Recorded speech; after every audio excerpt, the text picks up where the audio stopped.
Muy buenas noches para todos otra vez. Me alegra verles, espero que estén felices de estar aquí. Espero que esta noche pueda ser una noche más de bendición de parte de nuestro Dios. Descubriendo la verdad ¿del qué? La verdad del santuario. ¿Qué pasa cuando el ser humano está en pecado? ¿Qué pasa? ¿Qué hizo Adán y Eva? Se escondieron de la presencia de Dios. ¿Y saben por qué? Porque surgieron dos sentimientos que el Señor no quería que surgieran en el corazón y en la vida del ser humano. ¿Saben cuáles dos sentimientos aparecieron con el pecado? El primero, la vergüenza, porque se dieron cuenta que estaban como desnudos. ¿Por qué? Por causa del pecado. Y como sintieron vergüenza, también apareció otro sentimiento, otra emoción, miedo. Sintieron miedo de estar delante de la presencia desnudos, porque habían pecado delante de Dios. Por eso se escondieron. Pero gracias al amor de Dios, al amor de Cristo Jesús, dice la palabra en San Juan 3:16, que de tal manera amó Dios al mundo que envió ¿a quién? Que envió a su Hijo unigénito. Y el Señor con su amor dice en el libro de Filipenses 2:6 que Él no escatimó el ser igual a Dios como cosa que aferrarse. En otras palabras, Él no dijo, no, yo soy Dios, ellos son criaturas, pecaron, desobedecieron, ahora que mueran. ¿Sí dijo así el Señor? No, hermanos. El Señor nos ama y nos amó tanto desde el principio que Él dice que no escatimó el ser igual a Dios como cosa que aferrarse, sino que se despojó de su divinidad, de ser Dios, y dice que vino y se encarnó, se hizo un siervo y habitó entre nosotros hasta que finalmente murió en la muerte. ¿Y muerte de qué? Y muerte de cruz. Por eso Jesús vino a vivir una vida perfecta, para llamar la atención de aquellos que vivían una vida desenfrenada, una vida infeliz. Él vino a traer paz, Él vino a traer esperanza, Él vino a llamar al pecador desde las profundidades del pecado para decirles, hay una nueva oportunidad. Si creen en mí, tendrán vida y vida eterna. Amén. Y así como en el Antiguo Testamento el pecador entraba con el Cordero, de una manera simbólica, cada pecador en este tiempo que se aferra por la fe, coloca su mirada en el Cordero de Dios, se acerca a la cruz para humillarse, para decir, Señor, no soy nada, perdona mi pecado, límpiame de toda maldad. Y de esa manera, por medio de la oración en este tiempo, nos aferramos y transferimos nuestros pecados al Cordero de Dios, quien vertió su sangre en la cruz del Calvario. Y entonces vemos que allí en el atrio, Cristo se presenta como nuestra ofrenda perfecta. Allí se paga la deuda del pecado tuyo y del pecado mío. Así que por la fe podemos reclamar la sangre de Jesús para que Él nos perdone y nos limpie de toda maldad. Pero también veíamos anoche que Jesús no solamente presenta su sacrificio, sino que nos invita a aceptarlo. Una cosa es saber que Jesús murió por mí y otra cosa es aceptar ese sacrificio en mi vida. ¿Y cuándo lo aceptamos? Cuando vamos a la fuente de bronce, a la fuente del agua de vida y decimos, Señor Jesús, reconozco que allá en el altar de sacrificio tú moriste por mi pecado y ahora te acepto como mi Salvador y te entrego mi vida para aceptar esa muerte y para, si llego a morir, pueda resucitar en ti, porque Jesús prometió que Él es la resurrección y la vida, y que todo el que en Él cree, aunque esté muerto, ¿qué? Vivirá. Pero tenemos que aceptar, el que cree, dice Marcos 16:16, el que cree realmente que Cristo murió por él y lo acepta como Salvador, dice allí, el que creyere y fuere bautizado este será ¿qué? Este será salvo. Así que allí en la fuente de bronce se acepta la justicia de Cristo. Recuerden que la justicia de Cristo tiene ¿cuántas funciones? ¿Cuántas? Dos funciones. En el atrio se da la primera, se acepta la primera. Y en el lugar santo se adquiere la segunda, de la cual vamos a estudiar en esta hora. Vean, allí en el atrio, allí en el altar del sacrificio, allí en el lavacro, se obtiene la justificación. Se justifica al pecador. Entonces vengo yo cargado de pecado y Jesús transfiere su vida perfecta a mi vida pecaminosa. Ahora yo dejo de ser imperfecto y soy perfecto gracias a los méritos ¿de quién? De Cristo Jesús. Esto se llama justicia imputada. Cristo quita mis trapos de inmundicia y imputa su justicia sobre mi vida.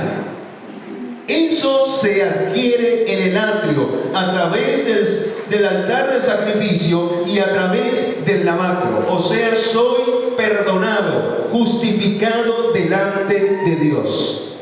Pero ahí no termina el problema del pecado, porque solo soy perdonado. Solo soy perdonado. Se necesita una obra más profunda y poderosa para que finalmente deje de pecar. Recuerden, soy perdonado de la vida de pecado que traía antes de entrar al atrio, de la vida que llevaba en el campamento, en el mundo. Soy perdonado, soy limpiado. Pero ahora el pecador, aquella nueva criatura, él debe avanzar. ¿Hacia dónde? Hacia el lugar santo, porque allí le espera la obra con la cual Dios lo preparará para que finalmente venza el pecado y pueda vivir una vida perfecta. Y lo que se hizo en el atrio no se pierda en la vida de esa persona. Porque le hago una pregunta. Si aquí en el atrio yo soy justificado, soy perdonado, pero si sigo pecando y la muerte llega a mi vida, pregunto, ¿será que me servirá de algo haberme bautizado? ¿Será que me servirá de algo haber creído que Jesús murió por mí, pero sigo en el pecado? No me servirá de nada. Entonces se habrá perdido la obra del atrio, la obra del sacrificio de Jesús, y el haber aceptado su sacrificio no me servirá de nada. ¿Saben, hermanos? ¿Saben qué es lo que me da tristeza? Que la mayoría del mundo cristiano y muchos de nosotros estamos cayendo en este terrible engaño del diablo. El creer que simplemente con bautizarme y pertenecer a la iglesia y tener mi nombre escrito en el libro de la vida o en los libros de la iglesia ya me hace salvo, cuando mi vida no es una vida de fidelidad a Dios, cuando diariamente practico el pecado y no me importa. Vengo y canto y oro y quizás me arrodillo en la noche y pido perdón, pero no hay una transformación en mi vida. ¿De qué me sirve? Si finalmente el pecado continúa ahí. Cristo me puede perdonar, pero ojo, hermano, la palabra del Señor lo dice y usted lo sabe muy bien. ¿Qué fueron las palabras que el Señor le dijo a la mujer que fue encontrada en pecado? ¿Qué le dijo? ¿Qué le dijo cuando todos se fueron los que le acusaban? Y él le dijo, ni yo te condeno, pero vete y sigue pecando. ¿Qué le dijo? ¿Le dijo así? No peques. Muy bien. El Señor le dijo, yo te perdono, en otras palabras. Cuando no la estaba condenando era porque la estaba ¿qué? La estaba perdonando. Pero le dio una advertencia. Yo te perdono. Cristo nos perdona. Cristo te perdona. No importa tu condición. En el atrio Cristo te perdona. Amén.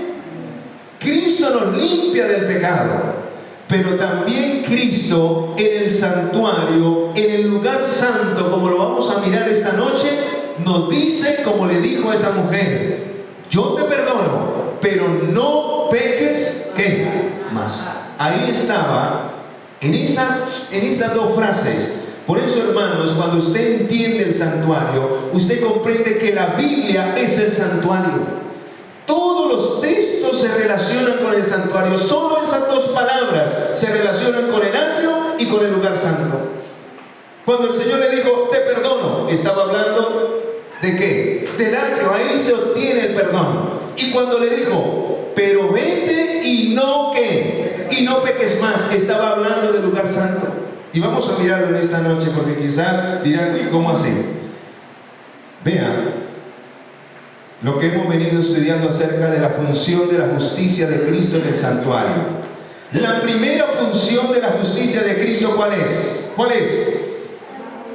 Perdonarnos, justificarnos delante de Dios, hacernos aceptados por Dios, porque estamos libres de pecado, al ser perdonados por la sangre ¿de quién? De Cristo.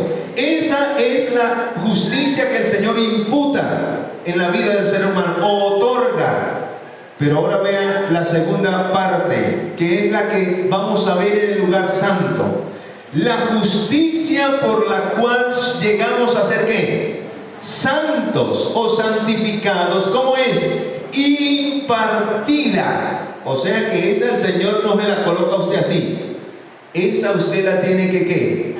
La tiene que obtener a través de las pruebas, a través de las situaciones, a través de la obra de fuego que el Espíritu Santo empieza en su vida para purificarlo de la escoria del pecado y formar un carácter semejante al de ¿quién? Al de Cristo. ¿Y cómo era el carácter de Cristo? Sin mancha de pecado. Así tenemos que llegar a ser nosotros delante de la presencia de Dios, santos y santas. Amén. ¿Por qué? Hebreos 12:14 dice que sin la santidad nadie podrá ver a Dios. ¿Cuántos quieren ver a Dios? ¿Cuántos quieren habitar con Dios en el santuario, en el tabernáculo real? ¿Cuántos? Pues tenemos que recibir la justicia impartida. ¿Y saben quién la imparte? El Espíritu Santo que recibimos cuando le entregamos nuestra vida en el lavacro. Él la va a impartir día tras día. Él la va a acomodar en nuestra vida. A medida que usted se deje guiar, el Espíritu Santo lo va transformando y lo va haciendo un verdadero hijo de ¿quién?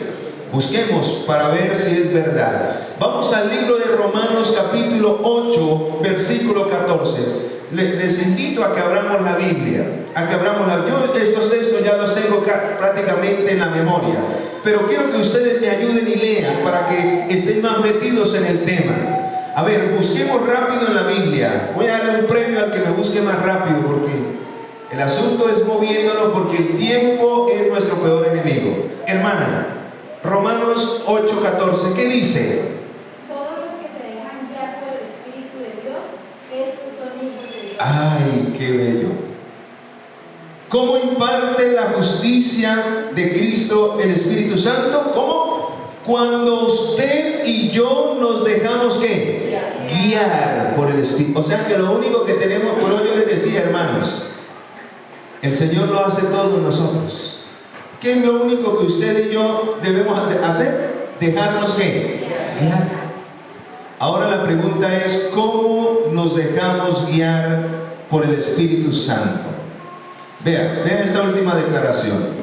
La primera es nuestro derecho para ir al cielo, es el boleto. Pero la segunda es igual de importante a la primera. Es nuestra idoneidad. ¿Recuerdan el ejemplo que poníamos con nuestro hermano Joel aquel días? Que falta el ¿qué? El traje. El traje es el carácter para poder entrar ¿dónde? En la presencia de Dios. Y ese carácter, ese traje debe estar sin mancha, sin arruga, sin pecado. Y ese traje lo diseña el Espíritu Santo en la vida de nosotros, en la medida en que nos dejamos ¿qué? en que nos dejamos modelar, en que nos dejamos guiar día tras día. Así que Cristo en el lugar santo se convierte en nuestro intercesor perfecto. Él ha ascendido al cielo para interceder por nosotros, para ayudarnos en nuestras debilidades, para impartir el Espíritu Santo. Recuerdan que Jesús dijo allí en el libro de San Juan capítulo 16 versículo 7, dijo: os conviene que yo me quede, os conviene que yo me vaya, porque si no me fuere, el Padre no enviará al otro Consolador. Mas si me fuere, el Padre os enviará al Consolador, el cual convencerá al mundo de pecado, de justicia y de ¿qué? Y de juicio. Y saben, hermanos, ahí también está resumida la obra del santuario, en donde el Espíritu Santo nos convence de pecado. ¿En dónde? En el atrio. En el atrio convence al pecador del pecado, en donde imparte su justicia para que llegamos a ser perfectos a la medida y a la estatura de Cristo. En el lugar santo nos convence de justicia, de la justicia y del carácter de Cristo. Él cada día obra en nuestra vida para decirnos: este es el carácter que usted necesita tener en su vida. Esta es la vida que usted necesita llevar. Ya deje de estar viviendo una vida de amargura, viva feliz. Deje la envidia, sea dadivoso. Deje de robar antes de. Trabaje para que dé a otros. Deje los chismes, deje de hablar de los demás. Antes hable bendición, hable palabras de bendición para otros. Deje la amargura y el rencor en su corazón, porque así como yo te he perdonado, es necesario que nos amemos y nos perdonemos unos a los otros.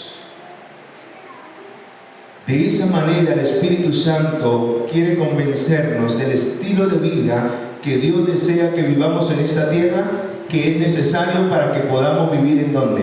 En algún día en el cielo. Y por eso allí intercede ante el Padre, y entonces es enviado el Espíritu Santo con poder, y desde el cielo el Señor imparte algo importante. Vamos a mirar por qué es nuestro intercesor y por qué es tan importante que Él sea nuestro intercesor en el cielo. A ver, busque rápido, 3 textos. Hebreos 9:15, alguien. A ver, allá atrás, hermano Cristóbal o la esposa. Hebreos 9:15.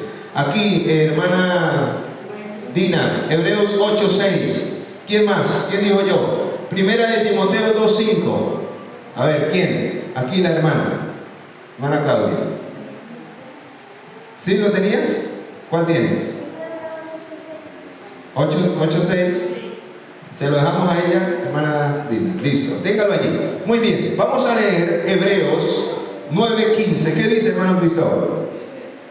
Así que por eso es mediador de un nuevo pacto, para que, interviniendo muerte para la remisión de las transgresiones que habían bajo el primer pacto, los llamados reciban la promesa de la herencia eterna.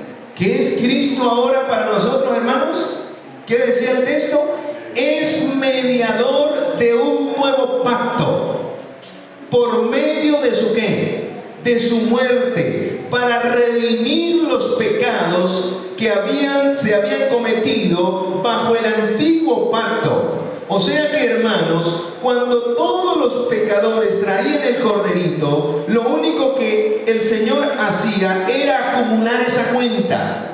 ¿Cuándo fue pagada esa cuenta de 4.000 años de pecado hacia atrás? ¿Cuándo? Cuando Cristo muere en la cruz del Calvario.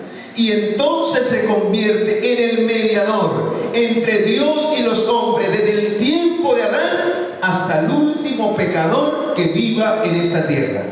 Alabado sea nuestro Dios. ¿Qué más sigue diciendo? Vamos a escuchar Hebreos 8:6.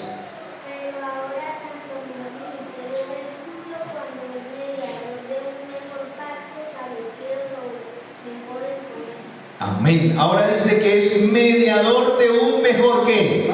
Un mejor pacto. ¿Recuerdan? El antiguo pacto estaba constituido de todas esas ceremonias y entonces la ley estaba escrita en 2 tablas de piedra. Pero en el nuevo pacto el Señor promete escribir a través del Espíritu Santo su ley. ¿En dónde? ¿En dónde? En la mente y en el corazón. Y las promesas son mayores y son mejores. Alabado sea nuestro Dios. Vamos a leer 1 Timoteo 2:5. ¿Qué dice? Porque hay un solo Dios, un solo mediador entre Dios y los hombres, Jesucristo hombre. ¿Para qué ascendió Jesús al cielo, hermanos? ¿Para olvidarse de nosotros? No, hermanos. Ascendió al cielo y por eso se mueve de la tierra. Ese es el cuarto movimiento de Jesús. Se mueve ahora de allí, de su muerte, del lavacro. Se muere y resucita para ahora moverse ¿hacia dónde? Hacia el lugar santo. Para iniciar una obra de intercesión delante del Padre Celestial. ¿Por quiénes? Por aquellos a quienes vino a buscar y a qué, y a salvar. Y vamos a mirar, hermanos, la sangre de Cristo no solo nos perdona o nos quiere perdonar. ¿Qué más quiere hacer la sangre de Cristo en nuestras vidas? ¿Por qué era necesario que Cristo ascendiera al cielo? Porque en el lugar santo ya la sangre de Cristo no cumple la función de perdonarnos, porque ya nos ha perdonado. ¿En dónde? ¿En dónde? En el atrio. Ahora, al llevar la sangre de Jesús al lugar santo, Él como sumo sacerdote de nosotros, como mediador, Él presenta su propia sangre ante el Padre. ¿Y saben para qué? ¿Cuál es la función de la sangre allí en el lugar santo? Vamos a leer el texto, Hebreos 9:14. ¿Qué dice?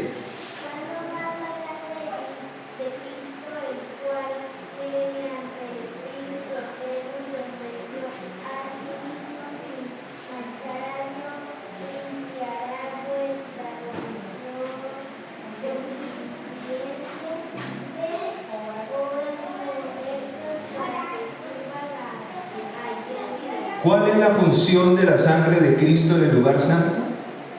Por medio del Espíritu Santo, ¿qué hace la sangre de Cristo? Nos limpia del pecado. Borra el pecado de nuestra vida. ¿Qué es lo que Dios quiere hacer, hermanos? En segundo lugar, aparte de perdonarte el pecado, ¿qué es lo que quiere hacer en tu vida y en mi vida? Limpiarme desde adentro hacia afuera a través de la obra poderosa ¿de quién? Del Espíritu Santo. Quiere regenerar, quiere transformar nuestra mente, nuestra conciencia, para que abandonemos el pecado, para que sea desarraigado el pecado de nuestra vida y entonces podamos servir ¿a quién? ¿Saben cuál es el problema por el cual no servimos a Dios? Porque estamos sirviendo al pecado y al mundo. ¿Por qué no tenemos tiempo para Dios? ¿Por qué no utilizamos nuestros talentos para Dios? ¿Por qué no invertimos en la obra de Dios?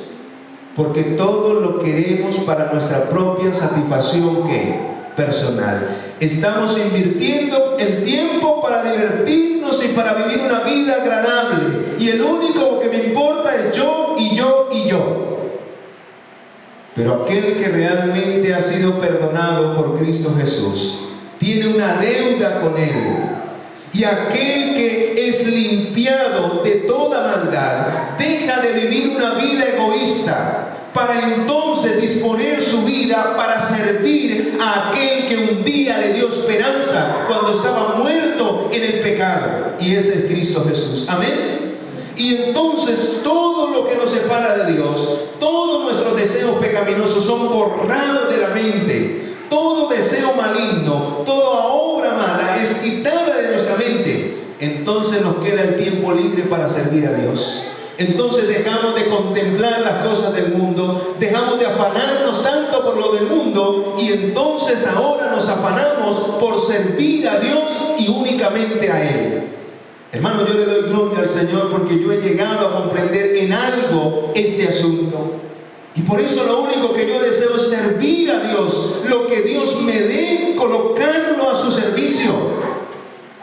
Y mi corazón se llena de alegría cuando hago esto. Pero qué triste que muchos que se dicen llamar cristianos desperdician su tiempo viviendo una vida egoísta, cuando hay mucho que hacer en la viña del Señor, cuando hay mucha obra por hacer. Nos falta ser transformados de la vida del pecado, porque es el pecado lo que finalmente nos tiene paralizados, lo que hace que desperdiciemos nuestro tiempo frente a una pantalla mirando lo que no debemos mirar, haciendo lo que no debemos hacer, cuando Dios nos necesita. Y entonces el Espíritu Santo nos llama, y el que se deja guiar por el Espíritu Santo, a ese hace un verdadero hijo de Dios. Amén. Porque sirve a Dios con todo su corazón. ¿Usted quiere ser un verdadero hijo de Dios? ¿Cuántos quieren? Debemos dejarnos guiar por el Espíritu Santo. ¿Y qué es dejarnos guiar? Que lo que el Espíritu Santo te muestre que está mal en tu vida, usted pueda decir: Señor, ayúdame a abandonar eso. Ayúdame a ser fiel a ti. Ayúdame a cambiar, Señor. Soy esto, soy aquello. Solo usted sabe, y el Espíritu Santo se lo ha hecho recordar en esta hora. ¿Qué eres delante de Dios? ¿Qué estás haciendo mal hoy? ¿Cómo está tu vida hoy? Tú que dices llamarte cristiano o cristiana, ¿de qué manera estás desperdiciando tu tiempo, tus recursos, tu salud, tu vida, tus talentos?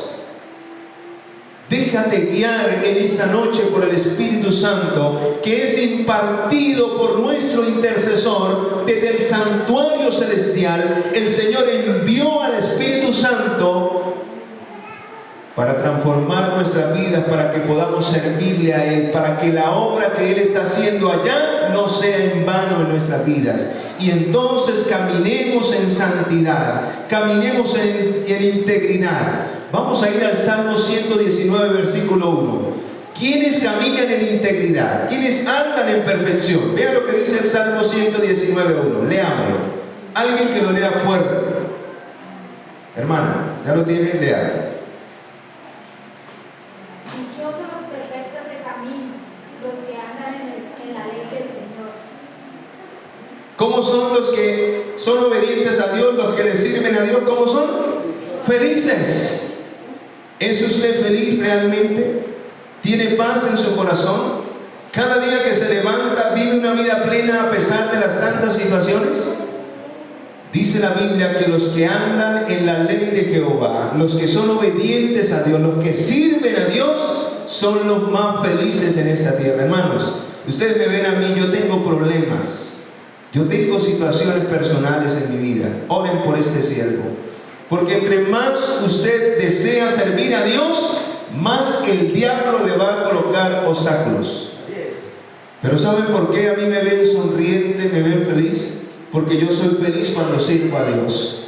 Porque me olvido de esas situaciones y me encargo de la obra de Dios. Él ha prometido que si yo me encargo de sus asuntos, Él se va a encargar ¿de qué? De los míos.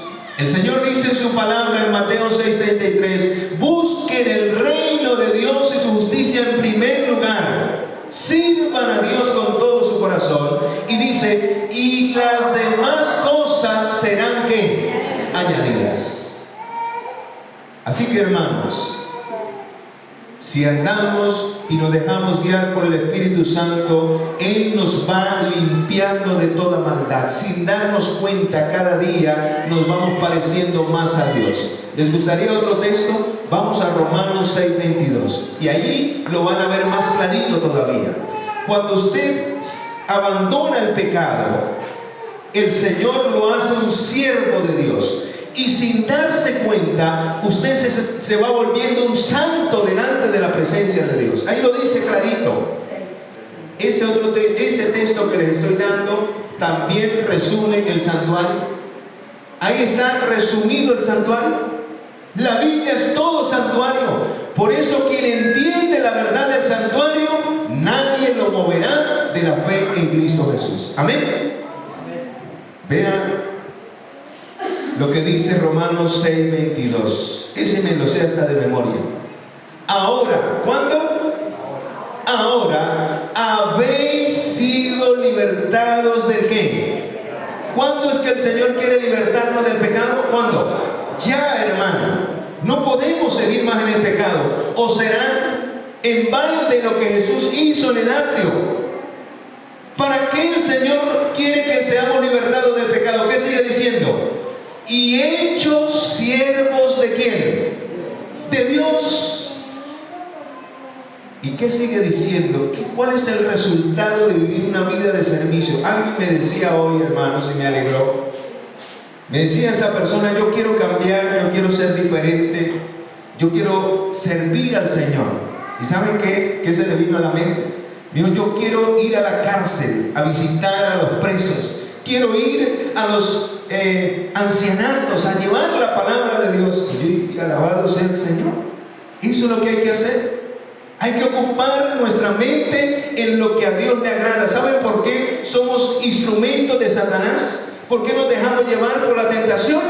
Porque dice el mensaje para los jóvenes que la mente desocupada es taller del diablo. Cuando usted no sirve a Dios, finalmente el diablo se lo lleva hacia el pecado. ¿Cuál es la clave para ser transformados? Para ser cambiados. Dejarnos guiar por el Espíritu Santo, o sea, ocupar nuestra mente en las cosas espirituales. Amén. Cuando usted más sirva a Dios, ¿cuál es el resultado? No lo digo yo, lo dice la palabra.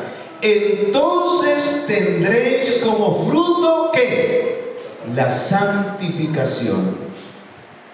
Y si usted, el Señor lo santifica, o sea, lo hace un santo, finalmente cuando Cristo venga a las nubes de los cielos, ¿cuál será el fin? ¿Qué dice allí?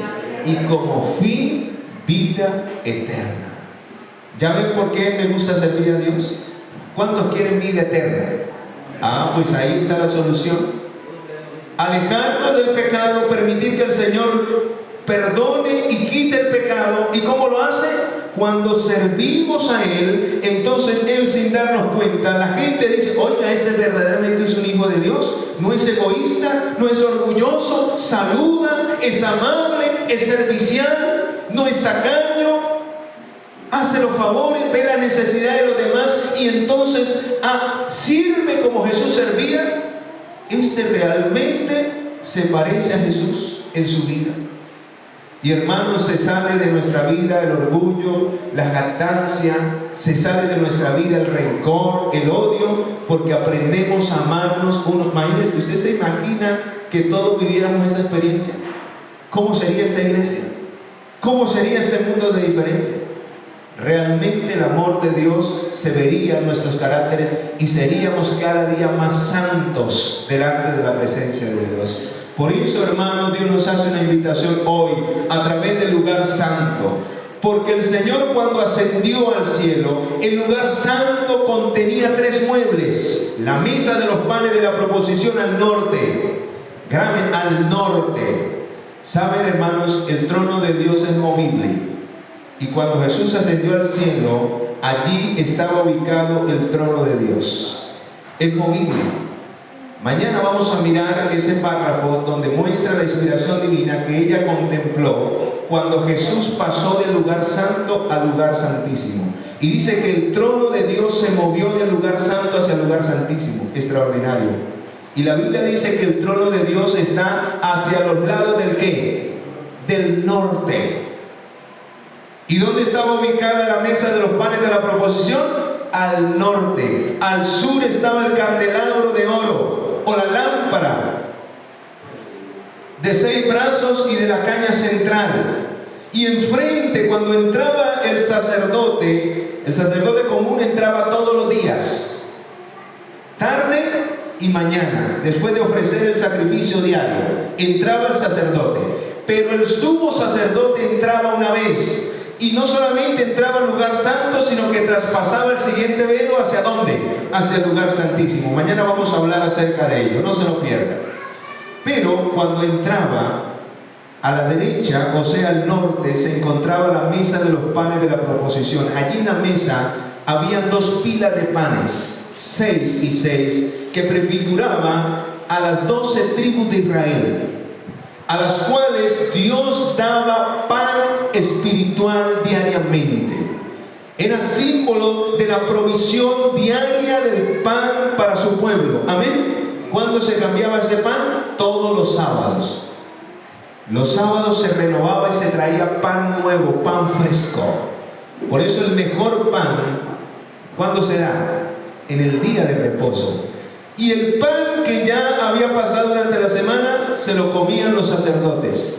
Pero saben, hermanos, esa mesa, hay un detalle especial que no se nombra. Esa mesa tenía como otra repisita abajo, como otra tapita abajo, y ahí abajo se colocaba en una jarrita el vino de uvas sin fermentar.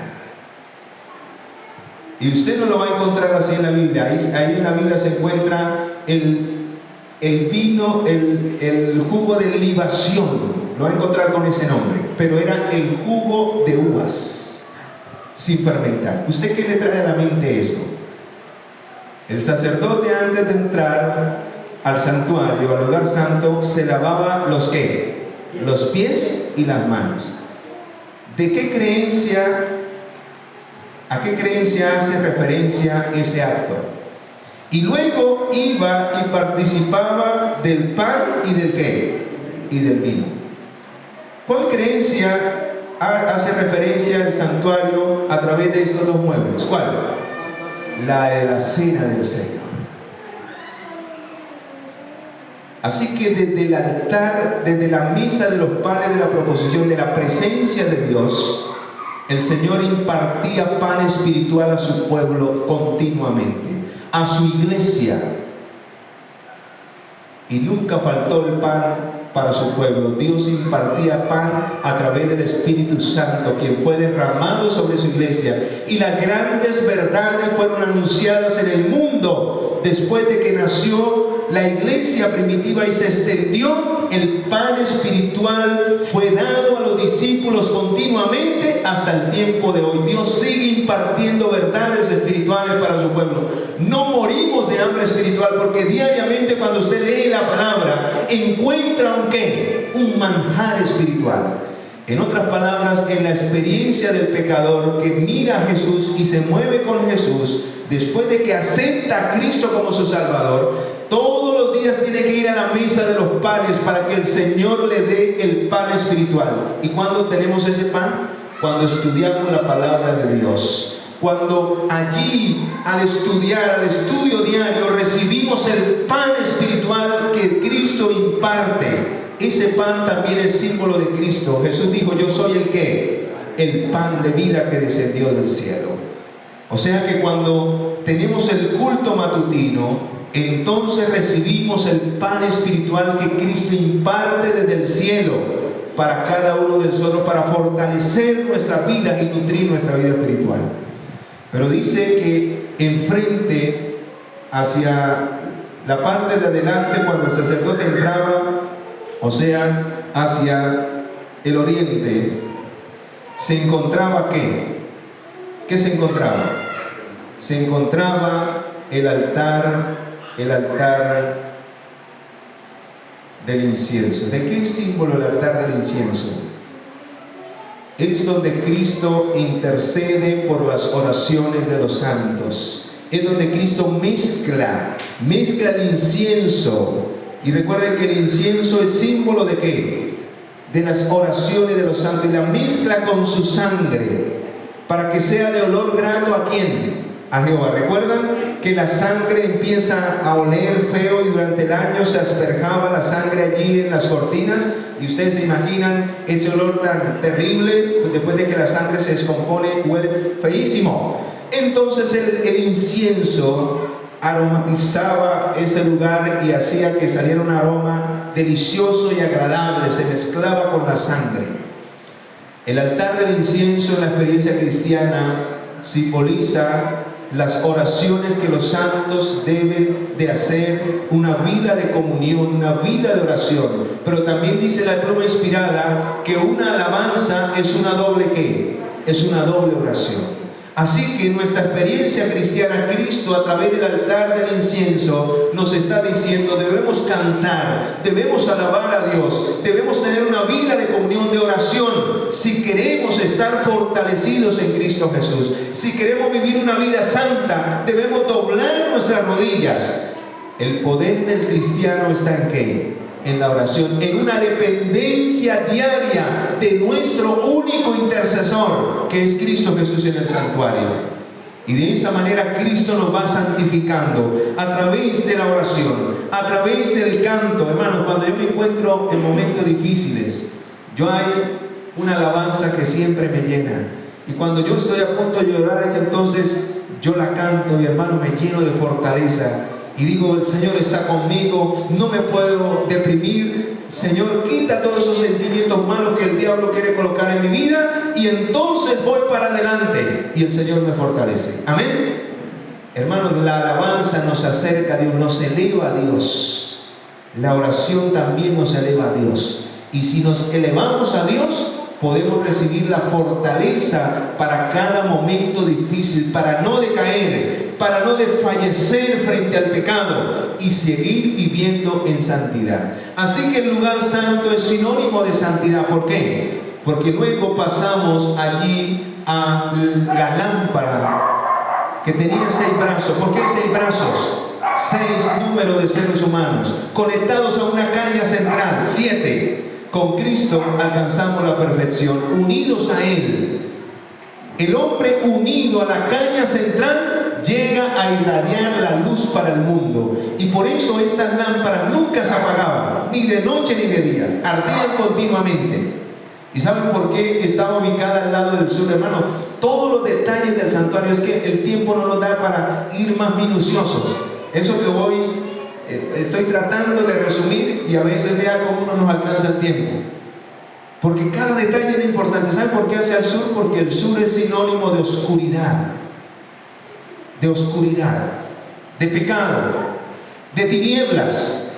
Y por eso la lámpara ardía de día y de noche, porque Cristo es la luz para el mundo de tinieblas. Y quienes se unen a esa caña central, que es su pueblo, su iglesia, esta lámpara representa el pueblo de Dios que debe brillar en un mundo de oscuridad.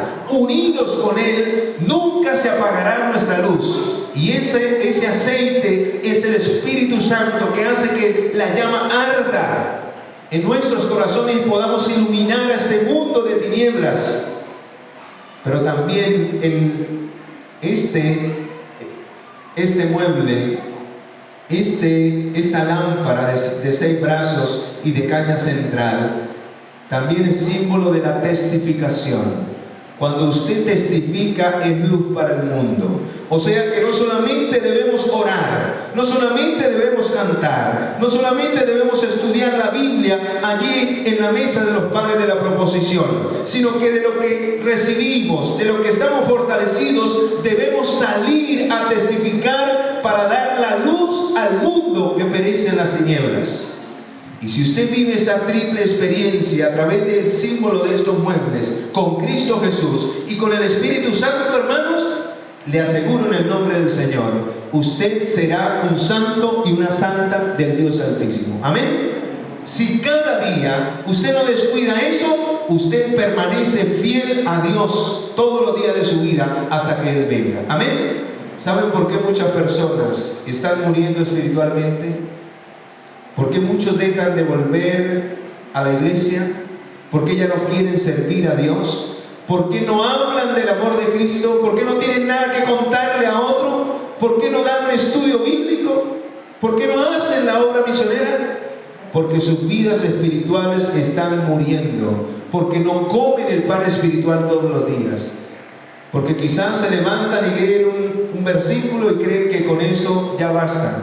No, hermano, no es leer la Biblia por leerla, es deleitarnos en ella. Es que cuando usted abra la Biblia, la abra con oración y le diga: Señor, ¿qué es lo que quieres para mi vida? ¿Qué es lo que tú deseas de mi vida?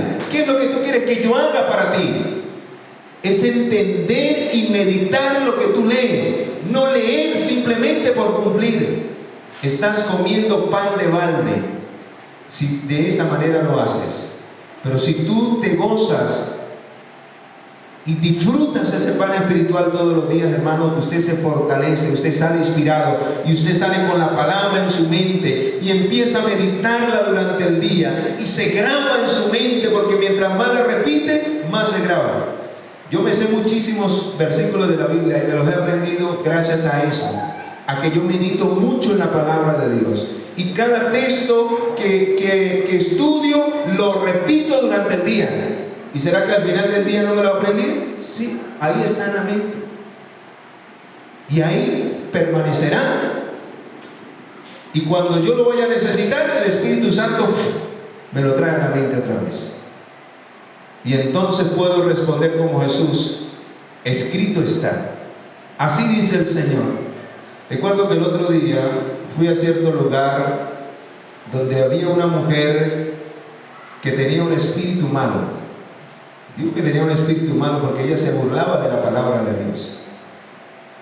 Y alguien me llevó porque habían varias personas que ya habían ido a tratar de convencerla, a tratar de estudiar con esa persona, y a todos le había dado 3 vueltas y se había reído de ellos. Y cuando el hombre me dice todo eso, le dije: pues vamos en el nombre del Señor.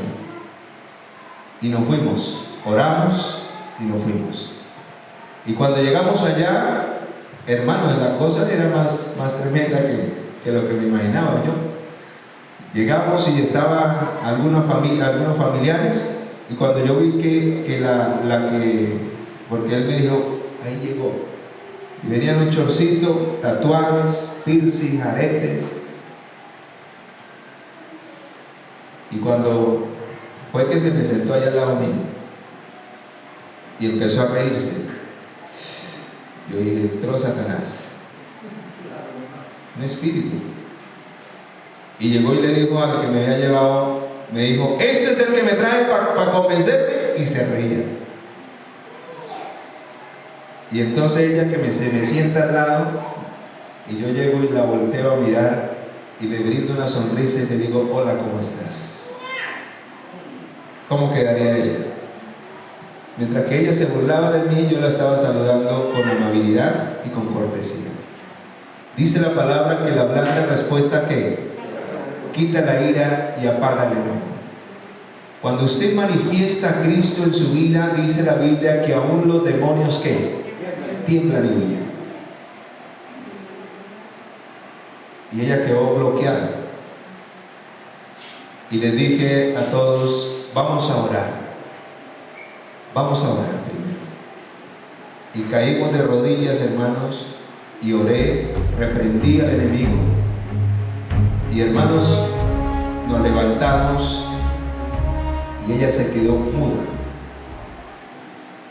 Y llegué y le dije: tome la palabra, yo no voy a utilizar la Biblia, léalo usted misma. Y si hay algo que no está escrito allí, no me crea. Y empecé a botarle textos de memoria, porque ella no creía en la verdad del sábado. Se burlaba de nosotros que éramos unos vagabundos, que no queríamos trabajar los sábados. Así decía. Y yo le dije: sí, vamos a mirar. Y empecé a lanzarle textos acerca del sábado. Y ella los leía. ¿Quién dice? El Señor. ¿Y sabe cómo terminó la historia? Al final le dijo al que me había traído, le dijo: en realidad Dios habló aquí. Todos los que usted me había traído se jactaban de que sabían, pero el que usted trajo, en realidad Dios fue el que habló, Él no habló. Y como Dios habló, yo le creo a Dios. Tremendo, hermanos. Yo me quedé admirado ese día, porque es Dios el que se debe manifestar a través de nuestra vida, no nosotros. Y por eso, queridos, aquí, en esta parte, la palabra de Dios, la oración y la alabanza y la testificación es la manera en que Cristo santifica ¿a quién? A su pueblo. Si usted vive una vida de estudio, una vida de oración y vive testificando del poder de Dios en su vida, hermano, usted cada día será un santo y una santa delante de Dios. Amén.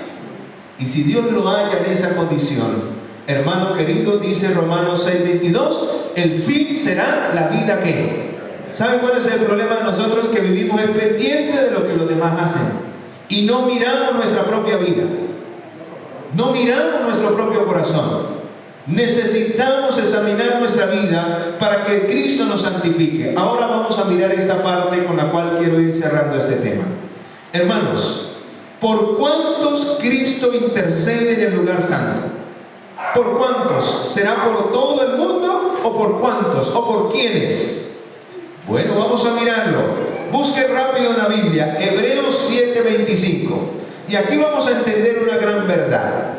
Hebreos 7:25. Vamos a leerlo y luego les explico. Hebreos capítulo 7, versículo 25. ¿Qué dice la palabra? ¿Qué dice? Hable más duro, mamita, para que todos lo escuchemos.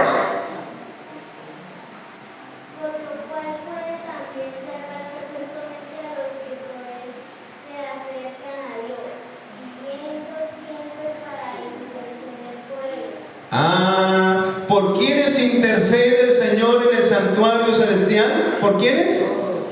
Por todos los que se acercan por medio de Él. ¿A quién? A Dios. No por todos, sino por los que se acercan a Él. Y si usted mira y entiende lo que hemos estudiado hasta hoy, ¿quiénes son los que se acercan al lugar santo? ¿Quiénes son los que finalmente llegan a la experiencia del lugar santo? Los que un día el Señor llamó del mundo. Ellos vinieron, escucharon, se sentaron aquí y escucharon que Jesús había muerto por ellos, que Jesús les ofrece una nueva vida, que el Señor Jesús los va a hacer mejores si ellos creen en Él, y finalmente se levantaron, le entregaron su vida a Cristo. Y entonces, al aceptar a Cristo como Salvador, empiezan una vida personal con Él, estudian su palabra, oran, cantan, testifican de su amor. Estos son los que se acercan cada día a Él, y por estos es que Cristo únicamente intercede ¿ante quién? Ante el Padre, para decir: Padre, perdónalos, Padre, ayúdalos. Quizás todavía son débiles, pero ellos van a ser mejores. Y entonces cada día nos fortalece, cada día vencemos el pecado. Y por ellos intercede. Y entonces, ¿dónde queda el resto? Los que no viven la experiencia del lugar santo, sino simplemente se quedan en el bautismo, simplemente pidiendo perdón y pecando, pidiendo perdón y pecando. No estudian, no oran, no testifican, no hacen la obra misionera. No intercede el Señor por ellos, porque están viviendo en el pecado. Y mientras vivan en el pecado, no hay nada que hacer. ¿De qué va a servir que Cristo interceda si ellos siguen separados de Dios? Solo los que se acerquen a Él. ¿Y dónde está Él ahora? Intercediendo por fe en el lugar santo. Claro que ya pasó del lugar santo al lugar santísimo, pero Él nos sigue dejando de interceder hasta que no se termine la gracia. Aunque ahora está haciendo otra obra en el lugar santísimo, Él continúa ¿qué? Intercediendo. Si Él no intercediera, finalmente se acabaría la gracia y no habría oportunidad para nadie. Pero cuando usted, hermano, y yo vivimos la experiencia del lugar santo, entonces el Señor intercede por nosotros, porque cada día estamos luchando por vencer el pecado. ¿Saben? Esto lo dice, no la copié allí, se me pasó, pero búsquenlo allí en el juicio investigador. El capítulo del juicio investigador del conflicto de los siglos. Léanse. ¿Y saben qué dice allí? Todo pecado del cual se pida perdón, pero no se abandone, no es perdonado por Cristo en el santuario celestial. O sea, esa persona permanece en una vida de pecado aunque pida perdón. ¿Por qué? Porque el verdadero arrepentimiento trae como resultado el abandono del ¿qué? Del pecado. Y si no hay un verdadero arrepentimiento, significa que no está viviendo la experiencia del santuario, la experiencia del lugar santo. Simplemente se ha limitado a entrar al atrio, al ver y y pedir, reclamar el sacrificio de Jesús y ser perdonado, y vuelve otra vez al mundo. Pero ¿dónde debemos estar todos los días? ¿Dónde debemos vivir la experiencia de fe todos los días? ¿Dónde debemos caminar todos los días por medio de la fe? En el lugar santo, para ser santificados. Y mañana vamos a mirar que luego de que vivamos esa experiencia del lugar santo, tenemos que pasar al lugar santísimo. Imagínense, si no hemos llegado allá, algunos no han llegado a la experiencia del lugar santo, porque si llegásemos a esa experiencia, hermanos, seríamos verdaderos siervos de Dios. Seríamos verdaderos siervos de Dios. Son muy pocos los que uno ve que son verdaderos siervos de Dios, pero Dios desea que toda su iglesia se convierta en siervos y siervas de Dios, que estén viviendo la experiencia del lugar santo, que estén comiendo del pan de vida cada día, que estén viviendo una vida de comunión, de oración, y que estén siendo utilizados por el Espíritu Santo para hacer luz para el mundo, iluminar a este mundo con la gloria de Dios. Amén. Quiero cerrar con lo siguiente. Escuchen lo que dice el Conflicto de los Siglos, página 538. Existe un profundo interés manifestado en los atrios celestiales cuando los nombres inscritos en el libro de la vida. ¿Cuándo se inscriben los nombres en el libro de la vida? En el lavacro. Cuando la persona le entrega su vida, ¿a quién? A Cristo, aceptando su muerte y su resurrección. Allí se escribe el nombre en el libro de la vida. Ahora, ¿para qué? Con profundo interés se manifiesta en los atrios celestiales los nombres inscritos en el libro de la vida. Desfilan ante el juez de toda la tierra. Mañana vamos a mirar quién es el juez de toda la tierra. El divino intercesor aboga. ¿Quién es el que intercede en el cielo? Nuestro Salvador. Porque a todos los que han vencido por la fe, ¿qué es lo que necesitamos hacer con el pecado? Vencerlo. No solamente que el Señor lo perdone, necesitamos ¿qué? Y entonces cuando lo vencemos, Él aboga por nosotros. Él nos perdona, pero ¿cuándo aboga realmente por nosotros? Cuando vencemos el pecado por su sangre. Dice, se les perdone sus transgresiones, a fin de que sean restablecidos en su morada edénica y coronados con Él como herederos del señorío primero. ¿Cuántos desean entrar en el Edén restaurado? Ahí está la solución. No solamente ser perdonados de pecado, sino vencer ¿el qué? El pecado. El que vence el pecado será restaurado en el Edén celestial. ¿Dónde se vence el pecado? En la experiencia del lugar santo, con el estudio, con la oración todos los días, con una vida de comunión y sirviendo al Señor, testificando, siendo instrumento de Dios para llevar luz para el mundo. Amén. Y vea lo que dice aquí, la intercesión de Cristo. Escucha muy bien. La intercesión de Cristo por el hombre en el santuario celestial, ¿cómo es? Ayúdenme. Es tan esencial para el plan de salvación como lo fue ¿qué? En otras palabras, si Cristo no hace esa obra de santificación en nuestra vida, de nada servirá que Él haya muerto por nosotros en la cruz del Calvario. ¿Ahora se entienden cuál es el peligro, hermanos? ¿Y por qué muchos cristianos se conforman simplemente con tener sus nombres escritos en los libros de la iglesia? ¿Con vivir una apariencia de cristianismo? Necesitamos ser transformados desde adentro hacia afuera si queremos algún día estar en el cielo. Por eso, querido, Dios nos hace un llamado en esta noche. Dios nos hace un llamado en esta hora. Y quiero en esta hora que meditemos en todo lo que hemos estudiado ahora. ¿Cuántos queremos realmente vivir la experiencia del lugar santo? ¿Cuántos queremos ser santos delante de Dios? ¿Cuántos queremos ser verdaderos siervos de Dios en estos últimos días? Coloquemos nuestra mirada en el intercesor, porque, hermanos, la gracia está por cerrarse. El tiempo de oportunidad está por terminar. Y si no hemos formado ese carácter, finalmente todo estará perdido. Que Dios nos ayude